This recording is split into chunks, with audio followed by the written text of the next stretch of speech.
Welcome to YouTube channel guys. आज के market के रिगार्डिंग वीडियो बनाया था। आई होप आप सब लोगों ने देखा होगा। अब एक बार के लिए डिस्कस कर लेते हैं ग्लोबल में क्या सिनेरियो है, कैसा डेटा सेटअप निकल के आ रहा है और किन किन स्टॉक्स पे हमें ध्यान देना है। ओके, तो देखिए सबसे पहले आते हैं डाउ जोन्स। लाइफ हाई के पास कुछ फ्रैक्शन से बचा है, लाइफ हाई में भी कुछ फ्रैक्शन ऑफ परसेंटेज से, लेकिन ऊपर के बाद थोड़ा सा कूल ऑफ हो रहा है। नेस्डेक पे आते हैं। सेम विद नेस्डेक, थोड़ा सा लाइफ हाई से दूर है, ऊपर से थोड़ा करेक्ट हुआ है। S&P ने यहाँ लाइफ हाई इसने लगा दिया आज। अब आ जाते हैं हमारे मार्केट। तो मतलब ग्लोबल में ऐसा कोई बहुत ज्यादा नेगेटिव सिनेरियो जैसा कुछ नहीं है।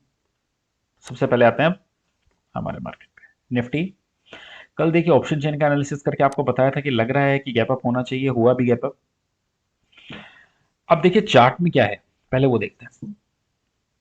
देखिए एक कंसर्न है चार्ट में कि आज जो गैप छोड़ा था निफ्टी ने वो फिल नहीं किया डे में।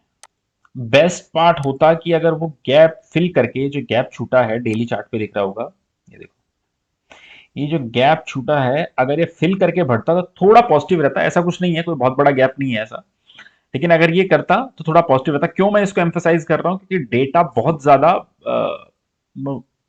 बुलिश नहीं आया ऑप्शंस का। ओके, मिक्स है डेटा। कैश में पॉजिटिव है लेकिन इसमें थोड़ा उतना अच्छा डेटा नहीं आया। तो देखिए ये गैप छूटा है। अगर वैसे हम टारगेट देखते हैं तो आप एक चीज समझिए, दो तीन चीजें चेंज हो रही हैं यहाँ पे। चार्ट पे भी देखेंगे और अगर आप मूविंग एवरेज के अकॉर्डिंगली भी देखेंगे तो देखिए हो क्या रहा है।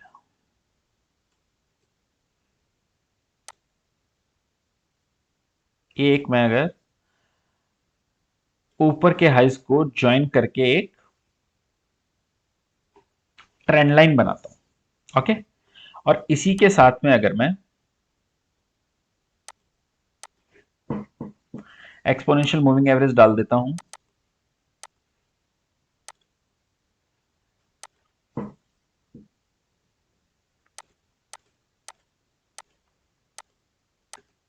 ओके।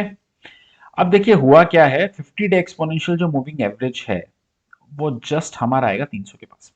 ओके, लेकिन अगर पुराने हाइज और उसके अकॉर्डिंगली आप देखेंगे निफ्टी को, तो देखिए ये जो कैंडल थी यहाँ पे एक अच्छी वाली सेलिंग हुई थी और इसके बाद में गैप डाउन हुआ था। तो अगर ये वाली कैंडल जो कि आ रही है 290 पे, अगर नेग्लेक्ट हो जाती है ऑन ए क्लोजिंग बेसिस, मतलब अगर हम 17,300 के ऊपर की क्लोजिंग एक बार के लिए दे देते हैं, तो मुझे लगता है कि जो ट्रेंड हम सेल ऑन राइज का लेके चल रहे थे वो हमें चेंज करना पड़ेगा। ओके, सो 17,300 के ऊपर की क्लोजिंग चाहिए एक बार के लिए। और अगर 17,400 के ऊपर की क्लोजिंग होती है तो जो डाउन ट्रेंड लाइन चल रही थी ये, इसका ब्रेकआउट आ जाएगा ऊपर की तरफ। ओके, तो निफ्टी में दोनों लेवल ध्यान रखना है। लेकिन देखिए जो गैप छूटा है, और मैं ऑप्शन का डेटा भी डिस्कस करूंगा, तो मुझे लग रहा है थोड़ा एक बार के लिए नीचे आ सकता है। ओके, आते हैं बैंक निफ्टी में।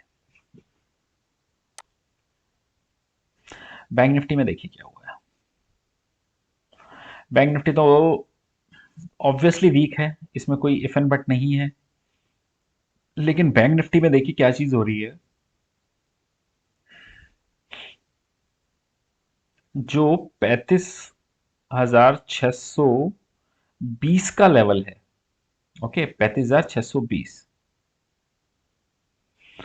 ये लेवल एक बार के लिए बैंक निफ्टी को क्रॉस करना जरूरी है। देखिए अब हुआ क्या है, ये जो 9 डे एक्सपोनेंशियल मूविंग एवरेज है उसके पास रेजिस्टेंस लिया, लेकिन ये क्या है, शॉर्ट टर्म में 9, 15, 21 ये चलता रहता है, कोई बहुत ज्यादा मेजर नहीं है। लेकिन देखिए दोनों दिन क्या हो रहा है कि जब हम 35,400 500 के रेंज में जाते हैं तो वहां हमें एक रेजिस्टेंस मिलता है। ये कब नेग्लेक्ट होगा, जब आप एक बार बैंक निफ्टी की क्लोजिंग को देखेंगे 35,600 के ऊपर। अगर बैंक निफ्टी 35,600 के ऊपर की क्लोजिंग देगा तो गैप भी पूरा फिल कर देगा और एक अच्छी शॉर्ट कवरिंग के लिए तैयार होगा।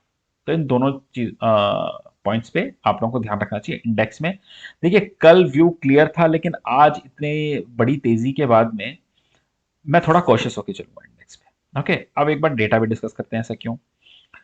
पहली बात तो ये, बहुत दिनों बाद में एफआईज का कैश में बाय का फिगर आया, I think around 32-33 trading session हो गए होंगे जिसके बाद में कैश का फिगर आया है। फिगर मैं एग्जैक्टली आपको बता देता हूं कि कितना आया है, जस्ट ए मिनट।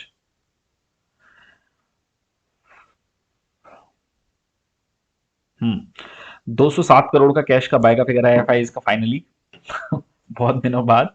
लेकिन देखिए ऑप्शंस डेटा में क्या हो रहा है, देखिए इंडेक्स में फ्यूचर्स में लॉन्ग लेके गए 1900 कॉन्ट्रैक्ट्स, तो शॉर्ट भी कैरी किए हैं। स्टॉक में अच्छी तेजी हो रही है, क्यों, इस पर डिस्कस करेंगे अभी। स्टॉक में लॉन्ग लेके गए, फ्यूचर्स में शॉर्ट अनवाइंड किए हैं। लेकिन अब देखिए ऑप्शंस डेटा में थोड़ा क्या हुआ है, 47,000 कॉल लॉन्ग, उसके करस्पॉन्डिंग 42,000 कॉल शॉर्ट।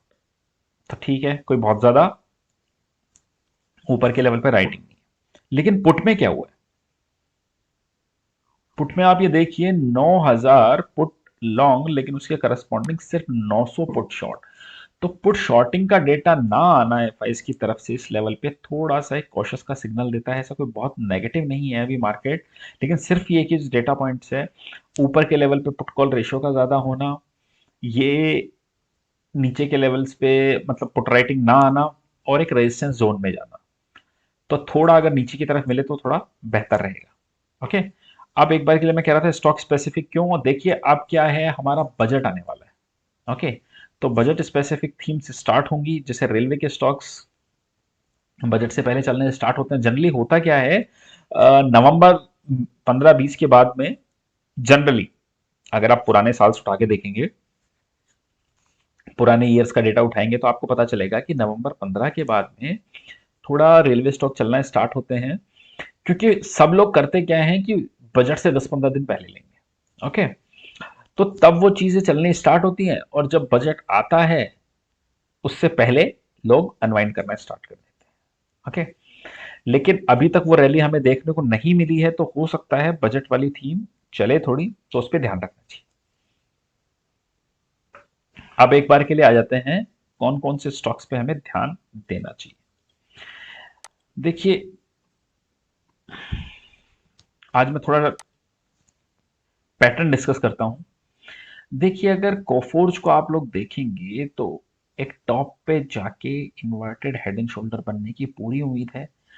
और ये देखिए एक राउंडिंग बॉटम भी बन रहा है। ये कब जाके, देखिए एटलीस्ट इस केसेस में क्या होता है कि एक बार जाके उस नेकलाइन को तो टच करता है। नेकलाइन कितने पे आ रही है, 5850 के पास में, तो हो सकता है एक बार नेकलाइन को तो टच करेगा। उसके बाद देखना होगा कि नेकलाइन पे ब्रेकआउट देता है नहीं देता, लेकिन 5850 के लेवल पे आप लोग ध्यान दे सकते हैं एक बार के लिए। दूसरा स्टॉक डेल्टा कॉप। अब देखिए डेल्टा कॉप में भी एक चार्ट पैटर्न बन रहा है, चेक कि कहाँ है इसका। देखिए डेल्टा में अभी तक वो फॉर्मेशन पेंडिंग है। मैं कुछ लेवल्स दे रहा हूं, नोट कीजिएगा। और अगर वो लेवल्स क्रॉस होते हैं तो किसी के इनविटेशन का वेट मत कीजिएगा, ये स्टॉक भागेगा। देखिए first shoulder, then head, second shoulder formation में हो सकता है 5-7-10 दिन लगाए। Date if I am not wrong आ चुकी है, 17 जनवरी का इसका क्वार्टर का रिजल्ट आएगा, बहुत शानदार रिजल्ट आना चाहिए। तो देखिए ये भी शोल्डर कंप्लीट होगा करीब 300 के पास में जाके। शोल्डर की नेकलाइन ब्रेक होगी 304 के बाद में। अगर ये स्टॉक 304 ब्रेक करता है अपर साइड पे, सीधा टारगेट निकल के आ रहा है 350। इस पैटर्न के बेसिस पे टारगेट है 350, तो उस लेवल का आप लोगों को ध्यान रखना है। तीसरा स्टॉक है बर्जर पेंट्स। आई थिंक गलत खुल गया है बर्जर। बर्जर पेंट्स, देखिए इस स्टॉक में क्या हो रहा है, नीचे के लेवल पे अच्छा सपोर्ट है, और जिस तरीके से इसके पेयर ग्रुप्स ने प्राइस हाइक किया है, तो इसके पास भी पूरा चांस है अच्छा से प्राइस हाइक करने का। और जो इसके पेयर्स हैं वो फिर से लाइफ हाई पे जाने की कोशिश कर रहे हैं। मुझे लगता है ये स्टॉक भी उनको अंडर परफॉर्म नहीं करेगा और ऊपर की तरफ जाएगा। थोड़ा कंजर्वेटिव टारगेट अगर आप लेके चलेंगे तो 760 से 765 का टारगेट इसमें देखने को मिल सकता है। आई होप आपको वीडियो अच्छा लगा होगा। अगर अच्छा लगा तो लाइक कमेंट और शेयर कर दीजिएगा। Thank you for watching.